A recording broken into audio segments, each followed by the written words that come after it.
Dans un contexte du renouveau du dialogue social, la 4e conférence sur l'emploi et l'employabilité met l'accent sur les défis et les perspectives pour un Sénégal souverain, juste et prospère.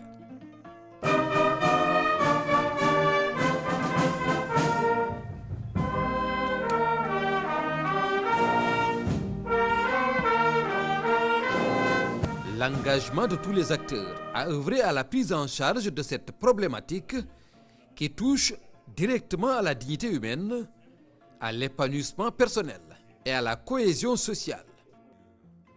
Pilier essentiel de la stabilité sociale et du développement humain, l'emploi constitue un garant solide du droit à une vie décente.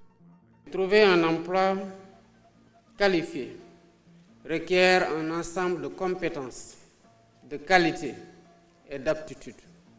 C'est ce qu'on appelle l'employabilité. Il existe donc un lien interdépendant entre l'emploi et l'employabilité qui permet à un individu d'obtenir, de conserver et d'évoluer dans un emploi. C'est un défi permanent face aux bouleversements technologiques majeurs que connaît notre époque, notamment avec l'essor fulgurant de l'intelligence artificielle et l'utilisation croissante des robots et des services automatisés à la place des humains. Ces évolutions posent avec acuité la question de l'avenir du travail et les compétences de demain. Le président de la République, Bassirou Diomaye Faye, de saluer la mobilisation exceptionnelle de tous les acteurs sociaux qui ont répondu massivement à l'invitation de l'État. Ce, un mois après la rencontre tripartite gouvernement, syndicats, patronat, laquelle a permis de définir les contours d'un nouveau contrat social pour une croissance inclusive et durable. Une démarche saluée par les partenaires sociaux de l'État. L'on constate d'année en année une forte augmentation de la demande d'emploi. En effet, près de 200 000 demandeurs d'emploi arrivent chaque année sur le marché du travail, contre 34 000 offres d'emploi provenant du secteur privé. Le gap est important. Il a tendance à se renouveler chaque année. Le taux de chômage est aujourd'hui estimé à plus de 20% selon les chiffres de l'ANSDS. Il faut d'abord noter le faible taux de qualification des demandeurs d'emploi. Plus de 30% d'entre eux sont dépourvus de formation, de qualification et d'emploi.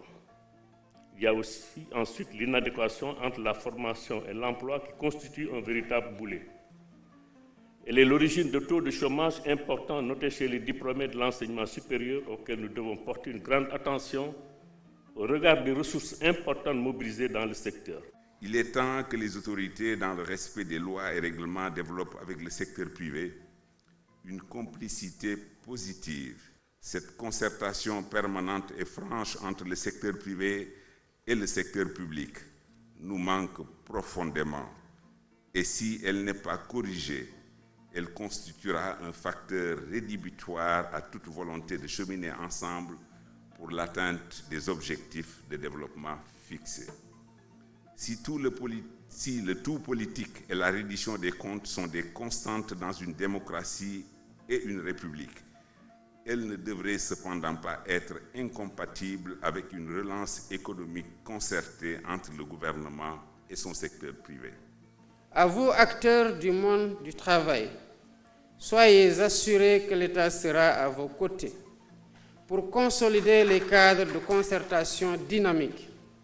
Le gouvernement sera présent partout où c'est nécessaire pour la promotion du travail décent et l'accroissement de la productivité dans l'entreprise. Selon l'Organisation internationale du travail, 1 jeune sur 5 dans le monde est sans emploi, sans formation et sans éducation. Un constat alarmant qui exige une mobilisation immédiate, coordonnée et déterminée à l'échelle nationale et internationale. Et le Sénégal peut compter sur ses partenaires techniques et financiers. Le thème de cette conférence, emploi et employabilité, défis et perspectives pour un Sénégal souverain, juste et prospère, résonne avec les principes fondamentaux que défendent les Nations Unies. Il illustre la volonté du Sénégal de bâtir un avenir fondé sur un marché du travail inclusif, équitable et porteur de progrès social.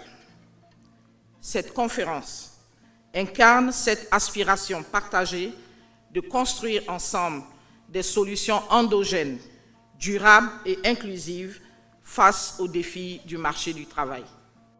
Conformément à l'ODD 8 des Nations Unies, la promotion des emplois décents et durables stimule une croissance économique inclusive.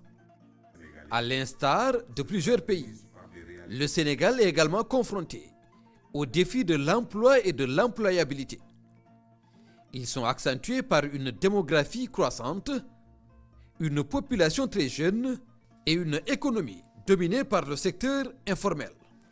Les chiffres du dernier recensement de la population et de l'habitat de 2023 indiquent clairement l'ampleur du défi. 75% ont moins de 35 ans. Un taux d'emploi urbain de 44,3%, contre seulement 33,6% en milieu rural. Une disparité préoccupante entre les hommes et les femmes, ces dernières étant particulièrement frappées par le chômage avec un taux de 36,7%. En dépit de plusieurs initiatives et programmes en faveur de l'emploi, les résultats restent encore peu satisfaisants. Face à cette urgence, il est impératif d'agir ensemble dans une démarche inclusive et pragmatique afin d'élaborer une feuille de route ambitieuse reposant sur un dispositif institutionnel adapté. La jeunesse de la population doit inciter davantage l'État et les acteurs économiques et sociaux à travailler ensemble pour promouvoir l'entrepreneuriat et l'insertion des jeunes demandeurs d'emploi. C'est à cela que s'emploie notre gouvernement depuis notre arrivée à la tête du pays. La problématique de l'emploi des jeunes est une des priorités du président Bassirou Diomaye Faye, mais le défi de l'emploi et de l'employabilité ne peut être relevé que dans un climat social apaisé. D'où l'importance d'instaurer un dialogue responsable entre le gouvernement, les organisations d'employeurs, les organisations syndicales et la société civile. C'est cela le garant d'un cadre d'épanouissement aux entreprises et la sauvegarde des intérêts des travailleurs. Le dialogue doit être permanent, surtout en temps de paix, qui offre plus de calme et de sérénité propice à des opportunités de résultats constructifs pour un environnement économique et social sain. Un climat social apaisé en milieu de travail contribue fondamentalement à l'accroissement de la productivité et de la compétitivité. La lutte contre le chômage est un combat commun qui exige patience, détermination et cohésion. Et cette rencontre suscite beaucoup d'espoir, notamment pour la jeunesse. À vous, jeunes du Sénégal, je tiens à affirmer que mon gouvernement est pleinement conscient de vos aspirations légitimes à contribuer au développement de vos familles, de vos communautés et de votre pays. Soyez assurés que, quelles que soient les difficultés rencontrées, l'État restera fermement engagé à vos côtés. Plus que jamais, je demeure déterminé à relever avec vous le défi pour que chacun puisse accéder à un travail digne, productif et valorisant. À ce propos, j'invite nos chefs d'entreprise à s'engager davantage dans l'offre d'opportunités de formation et la création d'un environnement de travail inclusif, en favorisant le développement des compétences de vos employés. Vous ne vous contentez pas de renforcer uniquement la compétitivité de vos boîtes, mais vous contribuez également à la valorisation du capital humain, un des piliers de la stratégie nationale de développement. Il est aussi important de promouvoir une culture de l'apprentissage et de l'innovation, que ce soit par le biais de stages, de mentorat, de programmes de formation, chaque initiative compte. Les jeunes doivent être encouragés à explorer différentes voies professionnelles et à ne pas craindre de se réinventer. Pour sa part, l'État jouera son rôle pour garantir une meilleure adéquation entre les formations proposées et les besoins du marché du travail. C'est ce qui permettra de réduire sensiblement les écarts existants, tout en renforçant la compétitivité économique et sociale du Sénégal. Je terminerai cette adresse en lançant un appel aux jeunes pour plus de patience quant aux attentes, même si je comprends les problèmes auxquels ils sont confrontés. Construisons ensemble notre cher et beau pays, le Sénégal. Je vais réussir au Sénégal. L'université dit vas-y, tu vas réussir au Sénégal. Cette 4e conférence sociale permettra d'aborder entre autres les aspects relatifs à la territorialisation, à la gouvernance, au financement, à l'entrepreneuriat, à l'innovation et à la migration de la main-d'œuvre. Une volonté réaffirmée de faire un état des lieux exhaustif de la situation de l'emploi et de l'employabilité. Chers participants, votre engagement aux côtés de l'État sera essentiel pour relever les défis qui nous attendent. Finalisation de l'élaboration de la nouvelle politique de l'emploi, mise en œuvre des réformes nécessaires du marché du travail, création d'un système d'information sur le marché de l'emploi intégrant les métiers émergents, renforcement du lien école-entreprise et encouragement de l'investissement privé dans les pôles territoriaux.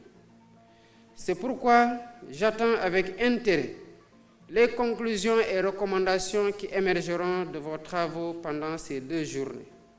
Soyez assurés qu'elles feront l'objet d'une exploitation attentionnée par le gouvernement dans la mise en œuvre de la feuille de route qui sera retenue. Une approche multisectorielle et collaborative qui devrait permettre de relever les défis de l'emploi et de l'employabilité pour un Sénégal souverain, juste et prospère.